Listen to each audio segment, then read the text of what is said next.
right here for more of that and the sounds of New Radicals coming up next. Hello, you demonic little demons! I'm Coach Cretin, and I hate all of you. Oh, but don't take it personal. I hate everything and everybody. Yes, I do. Even my sad, miserable, wasted life. Look out! Ow, who just hit me in the head with a basket ball? Oh, man, I'm feeling pains. Only a man with a lot of pain could understand. Even my pain feel pains. But enough about me. Let's have a round of sound for our musical guest, New Radicals! The world of music is no stranger to one-hit wonders. Radio and streaming services serve as a funeral home to countless artists who jumped into the ring only to get one good punch in before getting knocked out, or for most of us, never getting a chance in the ring at all. And while for the most part these songs end up forgotten and the names behind them are never uttered again outside of a few small whispers here and there, every once in a blue moon, when the stars align just perfectly, a one-hit wonder comes around and is able to outlast that one single track. Maybe not getting gifted that huge career they wanted out of it, but their names will still stay on the tongues of the masses many years after the fact. Now, one of the best examples of this is actually a short-lived project, one that you might know as New Radicals.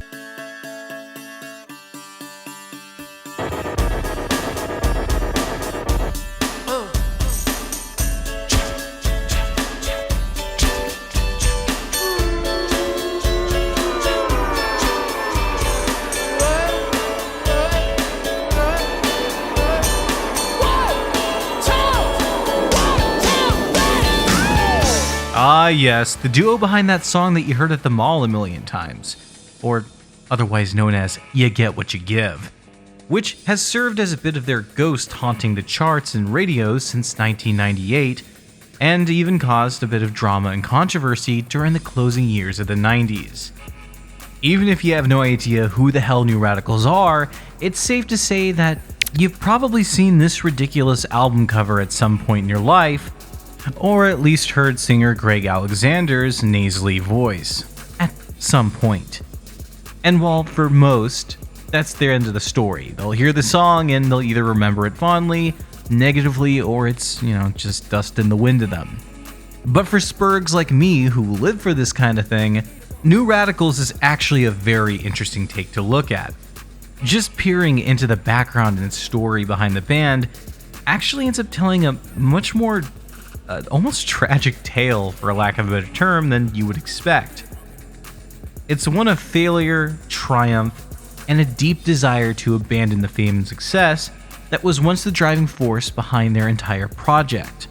Because even though New Radicals was a duo, it's more or less the story of one man.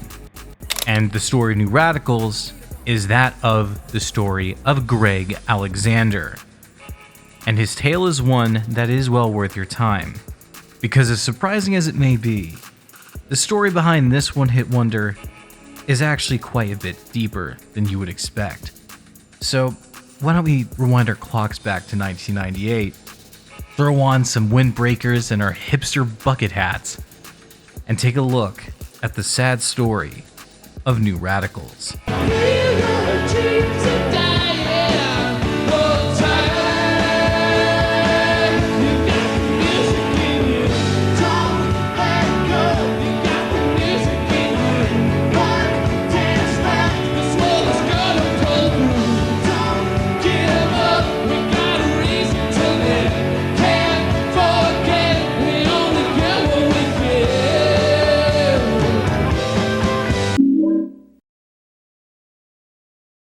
Okay, sure. All right. Yeah, What do we need? not? You need some Okay. snaps? Yeah, why not? Yeah, All right, sure. let's guys. Tiara, Cherry, let's go, guys. Ray, we need your help. Ray, Ray. Okay, Here we'll we make go. real cheese balls of ourselves. We need some more snapping. Come here, come here. Snapping. Lisa, come here. Don't see, just a boy caught up in dreams and fantasies. Alright, if we're gonna start somewhere, I think the best place what we could get a good idea of everything would be with the man behind the moniker and the lead songwriter, Gregg Alexander. Gregg Alexander was born and raised in Michigan, which, growing up in the Midwest, is tragic enough. But as it almost always does, it gets worse. Gregg was raised in a Jehovah's Witness household. And yes, we're talking about that same kooky cult that comes and harasses you at your door and doesn't leave you the hell alone, as well as the same cult that's been chasing the tails of Scientology and trying to claim as many actors and musicians as it can over the years. But the isolation that came with this sort of upbringing would ultimately be a benefit to Gregg. Because if you know anything about rock music, or really music in general, the more isolated and tragic your past is, usually means you're going to have a better shot at making it, and your music's probably going to hit a little bit harder. Or it will just be fucking trash, but that's a story for another day. Gregg would get his hands on a guitar, and from here, he had already begun the hard work of mastering the craft of songwriting, and would even end up enlisting help from his siblings, such as his sister, to play piano with him and help him compose music. Starting this early would be that blessing that we talked about before, because by the time he reached the age of 14 and entered high school, he would have the chops to form his first band, this one being known as The Circus. And obviously, because you don't know who the hell that is, The Circus wouldn't be the band that would lead him to stardom, and would only exist for a couple years in complete obscurity because it's some shitty high school band in the fucking 80s, but it would lead Gregg to get more practice in and get more experience before eventually going out on a solo venture. But before doing so, he would end up competing in a Battle of the Bands competition against none other than John 5, a guitarist who you probably know for being one of the best ones to work with artists such as Marilyn Manson and Rob Zombie, which is an interesting piece of trivia considering the lyrics of Gregg's magnum opus, but we'll talk about that a bit later. By the time that he was 16, Gregg would actually begin his career and get his real start, because somehow he had managed to get signed by A&R Records by impressing producer Rick Knowles, who had heard some of his demo tapes. From here, Gregg would begin to take on the world, and by the world, I mean the record stores who sold maybe 3 copies each of this painfully flopped debut. It was titled Michigan Rain and only really saw a very minor success in Italy of all places. Though I can't give too much shit to Gregg considering that he had managed to get signed and put out a debut record during a time when young artists absent of abusive father figures like the Jackson 5 tended to be quite rare. In fact, almost as rare as this album, because it wasn't in print for very long, and outside of a few dodgy uploads on YouTube, it's pretty hard to come by, and for a long time seemed to have been lost due to both time and its out-of-print status. Now, given the status of Gregg's second solo effort, it would be easy to write this thing off as a lost, aimless album by a teenager, but the reality here is actually far different if you take a listen to it.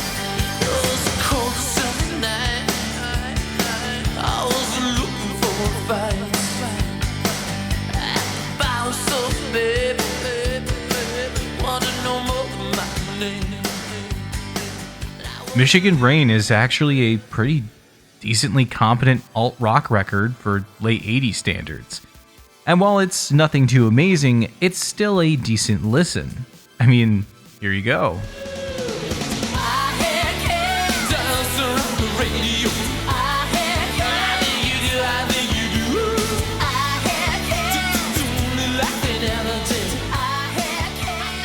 Within these tracks, you can already hear some of the hallmarks of Alexander's writing style at this young of an age, and his ability to craft an odd but competent alt-rock with some jazz influence, and it's actually pretty compelling. But this is just a retrospective take. The reality is that during the time it came out in the late 80s, this was a little too safe of a sound to really be all that compelling to a new listener. And with no star power behind Gregg's name and no real sex appeal that was a key component to the 80s formula, it's easy to see why this whole thing faded into obscurity.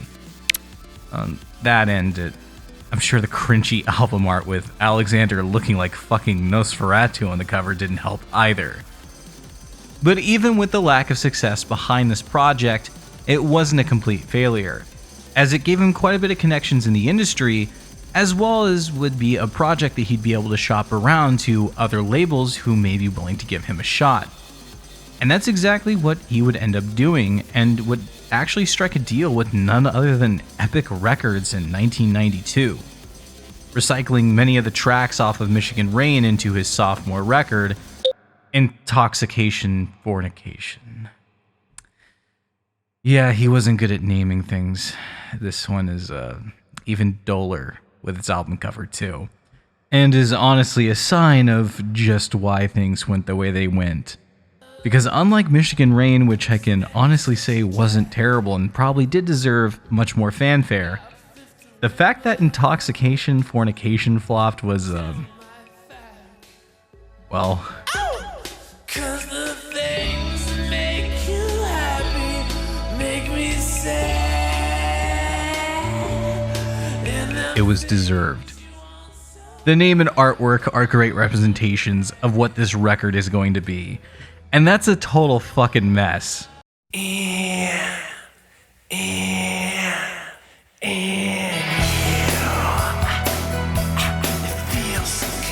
And yeah, again, just as before, it flopped and Gregg would remain a nobody. Intoxication Fornication wants to really badly be an edgy white boy take on the whole Prince sound of the time, and if that didn't sound cheesy enough, remember that this is the guy belting out these lyrics about sex and being a sex god and being this fucking edgelord. And as much as I do enjoy his singing on songs suited for it, Alexander's voice is not suited for this style. It's just too whiny, and again, you can't ignore some of these lyrics.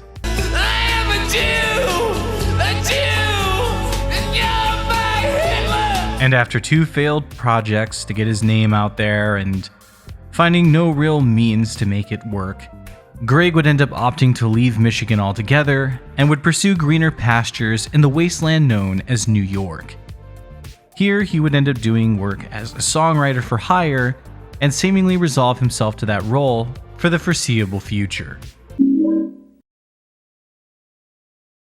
Talk a little about this career that you've been, this great career you've had, some of the songs you've done and some of the things you're most proud of. Well, I mean, obviously Unwritten, I'm very proud of that song. It's really important to me. And the other, Pocket Full of Sunshine is important. Someday We'll Know from the New Radicals record, that's an important song to me as well. And then there's a lot of other songs that are coming out, which I'm really excited about. Like what? Well, I have a few songs on the new Natasha record. I've been working with David Archuleta. We have actually the Boyzone single in the UK right now called Love is a Hurricane, just came out this week. And I'm also really proud of kind of the lesser known songs that will probably never get one of these awards, but they're kind of the fillers that you hold on to between those moments when you're blessed and graced enough to write a hit song. Now, to talk about the more unsung half of New Radicals, we have to talk about none other than Danielle BRISEBOIS. Someone who, unlike Gregg Alexander, actually had achieved decently high success in her early years. Getting her start as a child actress both in Broadway shows like Annie, as well as classic sitcoms like Archie Bunker, Danielle would actually get her name out there pretty well. I mean, her filmography is actually pretty impressive and would give her a lot of early connections and success in her career. Though acting wouldn't be the place that she would want to leave her mark, and it definitely wouldn't be the place that would define her either. But it did give her a start, and more than likely, it was her time on Broadway that would lead her into the music realm. Now, come the 90s, she would begin work as a singer-songwriter, and opt to take jobs as a backing vocalist. This would be how she would come across Gregg Alexander, when she took a job providing backing vocals on Intoxication Fornication. Yes, it was that piece of shit record that brought these two together. and through their work on this album, they would end up striking a strong friendship and musical bond. When Gregg eventually made his trek to New York, Danielle would end up going along with him, and the two would begin to work closely on Danielle's debut record and her possible career in the music industry, with Gregg co-writing and singing on many of her tracks. And the album that would come from this would be one known as Arrive All Over You, continuing Gregg's themes of terrible names on projects. But this time at least, it would have some more appealing artwork and actually contain some pretty competent music.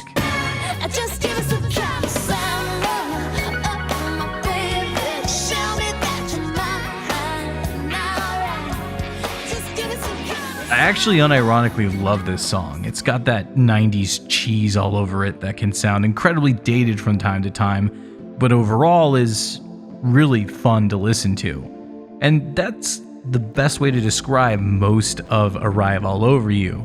And what really helps here is the fact that Danielle's voice is also very good.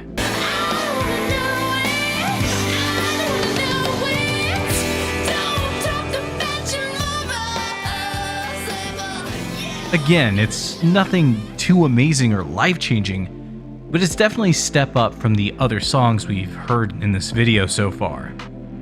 But like most of Alexander's efforts, this wouldn't be a breakout album with a hit song and would only really see some small minor success over in Europe. But it was a step up and critically was received pretty warmly, even beginning the trend of the duo's careers of other artists covering their songs with multiple big names throwing their own versions of Just Missed the Train into the ring. It wasn't too long after this record that Gregg and Danielle would opt to not only continue working together, but would officially decide to start a project as a duo. And it's here where we finally see the birth of New Radicals.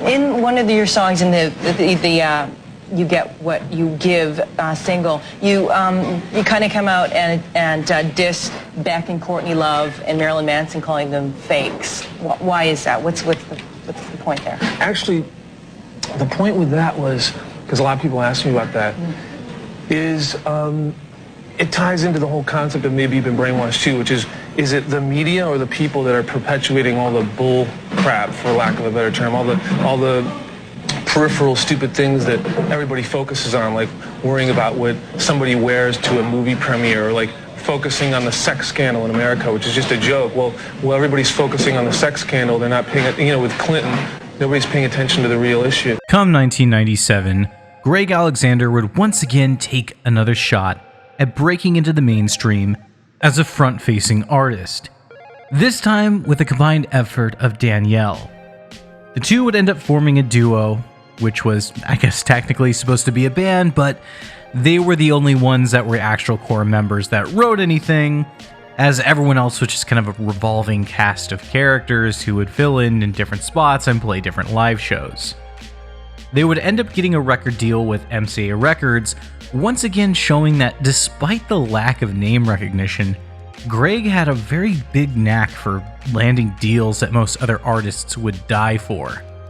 Being given a $600,000 advance, the duo would immediately hit the studio and begin work on their forthcoming record. And come 1998, Maybe You'll Be Brainwashed Too would be released. While the album was supposed to be a collaborative project, it ended up serving mostly as Gregg's chance to prove himself, doing the lion's share of the writing and just about all the production. He would also play most of the instruments himself, though pulled some favors here and there from random studio musicians on many of the tracks. Though, to jump ahead a bit, the underuse of Danielle on this album would be its biggest disservice to the audience. But don't let that fool you. After striking out twice, Alexander did put everything he had into making this last one work.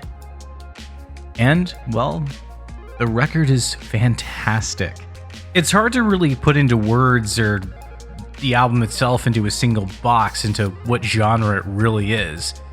Though if I had to stick it somewhere, it would probably be in the I guess, the abstract indie category, because, again, there's just nothing to really define this. It goes from soft ballads to groove-oriented rock music to singer-songwriter sounding stuff to power pop, and, well, like I said, it's just kind of all over the place.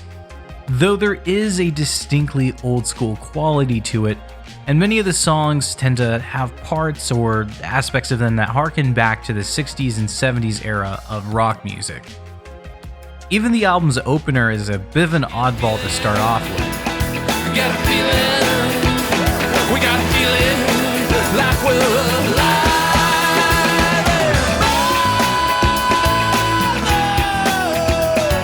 We just can't get enough.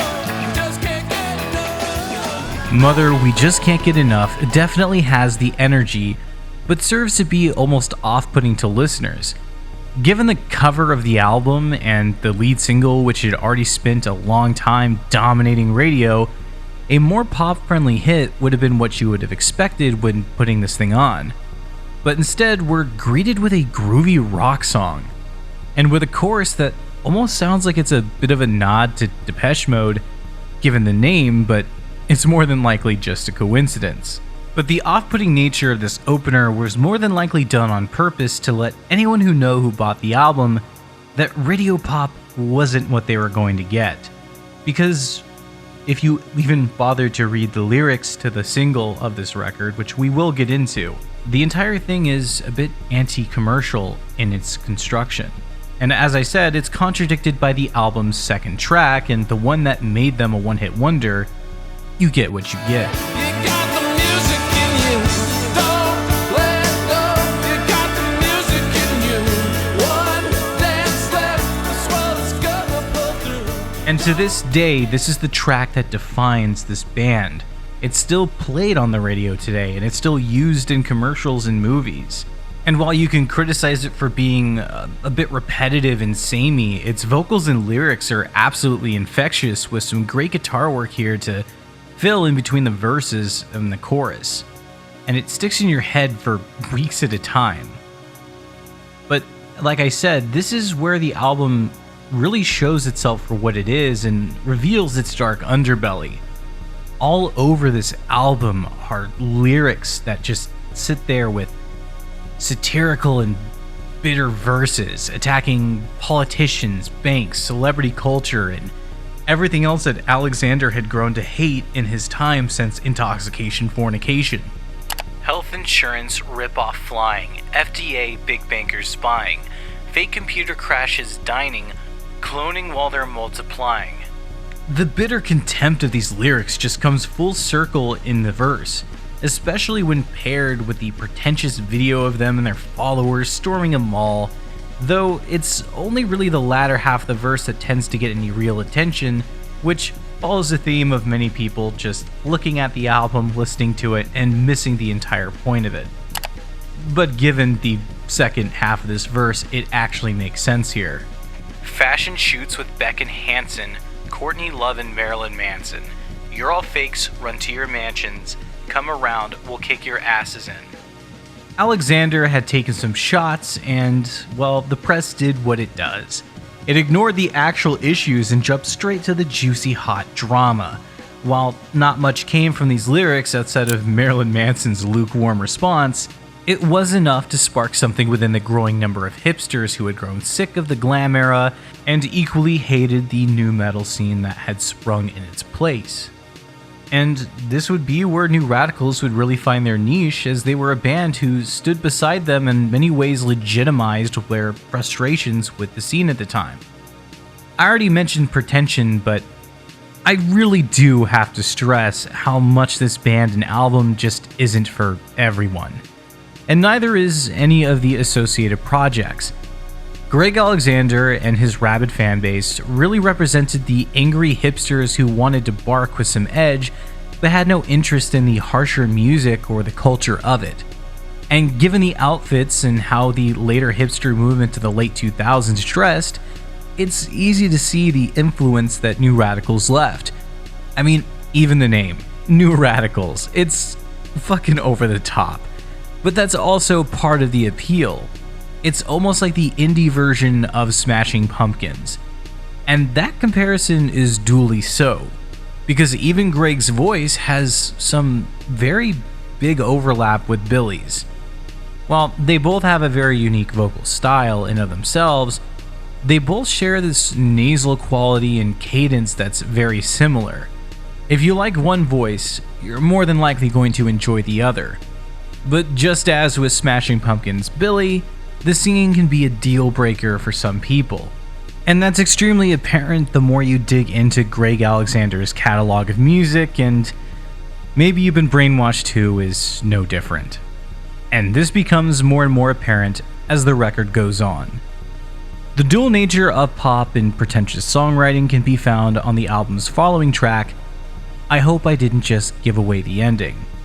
A song with an obnoxiously long intro, but plays off with a fun and well-made track. Taxi driver smiled, the ride was free. I felt like Amsterdam, she wanted more drugs and maybe me. I told the dealer I was broke, he hired a cameraman. We did a porno film for coke. This is where the record really shows itself for being less of a radio pop album and more so a songwriter's record. The album was made for those who really have a lot of passion and love for the craft of music. And it's not like it doesn't have other elements or great hooks or anything like that. It has those in spades, actually. It's just not the album that you would expect after hearing the band's breakout hit. And even lyrically, it's a massive departure. While the rest of the record still stays pretty satirical, on this song and some of the others, Gregg tells about how he feigns a frivolous relationship just to not be alone and to score drugs. It's mostly played up for laughs, but there's a bit of sincerity to the whole thing. And that's mostly due to the fact that he lived most of his life up to this point as a starving artist. So this may be a bit more of a biographical piece than he leads on. Another song of note here would also be Jehovah Made This Whole Joint For You, which, funny enough, is a massive jab at the hipster community. While not known by that name just yet, the lyrics tell of a self-righteous girl Gregg is infatuated with, who tries to stand out and be radical with her fashion and taste in music, only to stand amongst the crowd of others who try to be unique individuals just the same and are indistinguishable from one another. So original in her black lipstick, but isn't she pissed that all the other nonconformists listen to the same obscure band? That's okay, she's helping the environment by sipping pure water and such. Then she screams, let's start thinking about the ozone layer while tossing out a styrofoam cup. The lyrics are a brilliant and well-deserved call-out to those who virtue signal for attention while directly feeding into the problems that they pretend to care about so much. Which, funny enough, would have been the demographic that New Radicals was appealing to. But if there's one thing that this record gets across, it's that it's almost apathetic to the desires of others. It's what Gregg Alexander wants it to be. And cementing that is the second and the only other single from the record. Someday We'll Know. Did the captain of the Titanic cry? Someday we'll know if love can move a mountain. Someday we'll know why the sky is blue. This was the band's second and only other single, and it wasn't met with the same praise as You Get What You Give. And the fact that it's a ballad rather than another anthem, and it's far slower and more revealing of the band's weaknesses, I can understand why. But also, I can't lie to you, I actually love this song. Sure, it's got some pretty odd and cheesy lyrics, but the emotion that they're sung with is done beautifully. And the dynamics of the track as it builds up are also great. This song would end up being the one that kept the band's name alive years after the fact, due to it becoming a hit long after the band had split up. But again, on the record, it's a bit of an odd duck. And I think the duality of this and You Get What You Give being the two singles the band is most remembered for really plays into and says a lot about the contradictory nature that they had. It wasn't a matter of things not working, it was the selling point. At least for me. And it's also, to me, what makes this album as great as it is. But with that being said, I'm only going to spoil one last track, because I really do think that this album deserves your time if you've taken a liking to any of what you've heard. The last track I'm going to talk about is one of my personal favorites, and that's Flowers.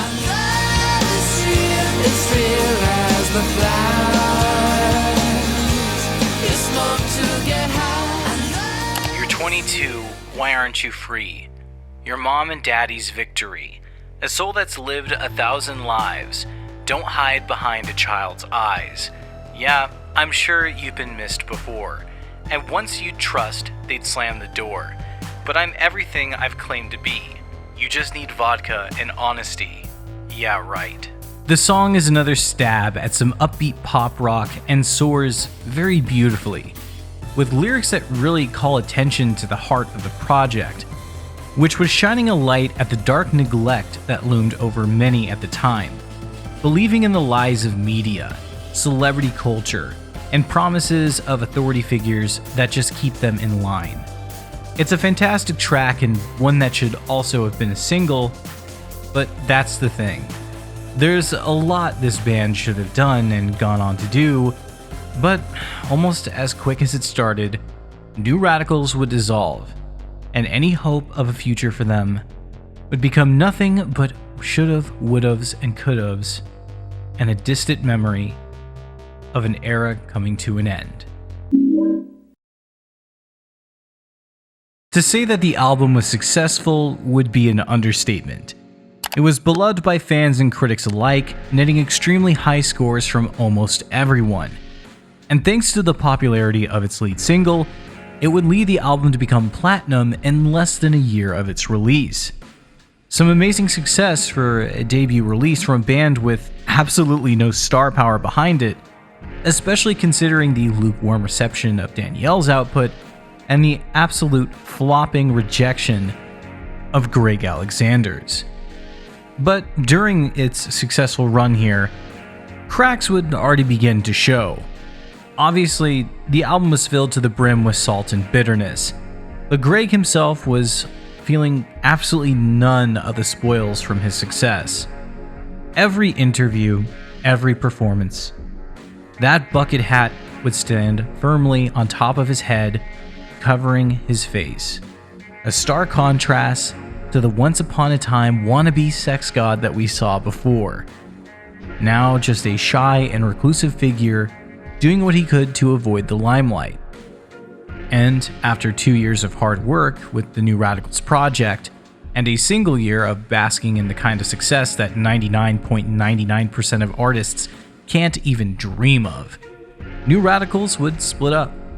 Before even releasing the music video for the album's second single, Someday We'll Know. Greg had ended up deciding that celebrity life in the public eye just wasn't something he wanted. And given his conduct, it wasn't a hard pill to swallow.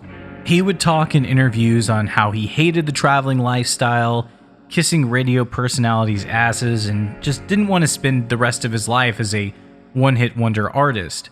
Which I really don't think that New Radicals would have been, but funnily enough, he would doom himself to that very legacy. And as he did after Intoxication Fornication, Greg would opt to just go into the shadows and work as a ghostwriter and doing a lot of production work for other artists. Something that Danielle would follow in his footsteps doing and would also see great success there as well. Though, while this would be the end of the story, almost serendipitously, it would be their abandoned second single, Someday We'll Know, that would grant the band the relevance in life beyond their big hit that no one really saw coming. The song would end up being featured in multiple movies and covered by a plethora of other artists, but most importantly, a cover of it would be played during the 2003 movie, A Walk to Remember. And thanks to the success of that film, it would lead to the band getting a bit of a second win and having yet another hit to stand alongside You Get What You Give. But other than that, that's essentially the end of the story. There's been a couple reunions here and there for shows, but outside of that, that really was the end.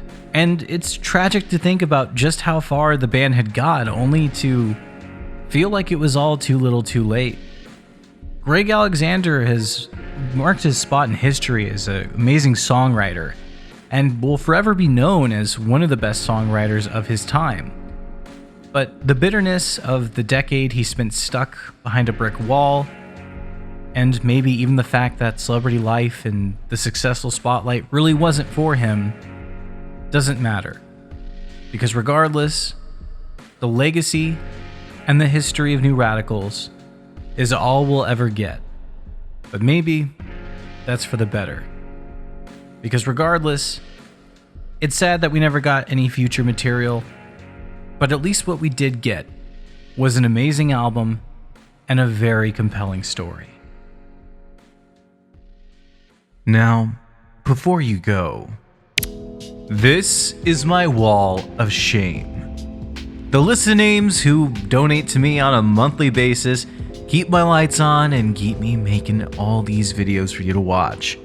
So, if you're a filthy freeloader and you'd like to donate as well and see your name up here with these guys, links to my Patreon are in the description. But all jokes aside, I couldn't thank you all enough for the support that you give and letting me experiment and talk about all this different stuff. I've actually had this script for the New Radicals video for like a couple years now.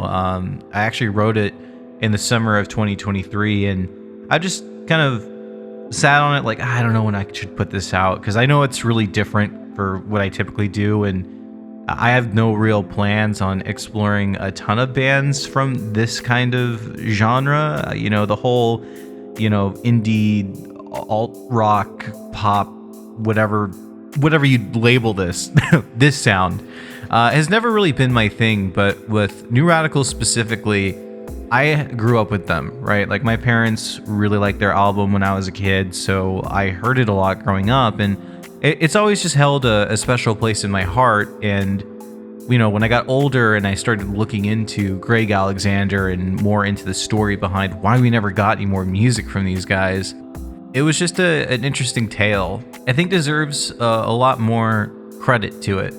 I just find that story really interesting, especially with Danielle as well, because her output is actually really good. Again, not typically a genre I'd listen to, but yeah, no, I hope you guys enjoyed the video. I had a lot of fun talking about this because, I mean, when else am I going to get a chance to talk about New Radicals, So, I got plenty of content coming your way. I got a lot of stuff in the works. Thank you guys for being patient with me during this time. I know I've been really sporadic with uploads, but as you know, life's just been crazy. But, yeah. I've got a lot of stuff coming your way. So with that being said, subscribe, support me on Patreon, follow me on Twitter, and I'll see you guys in the next video.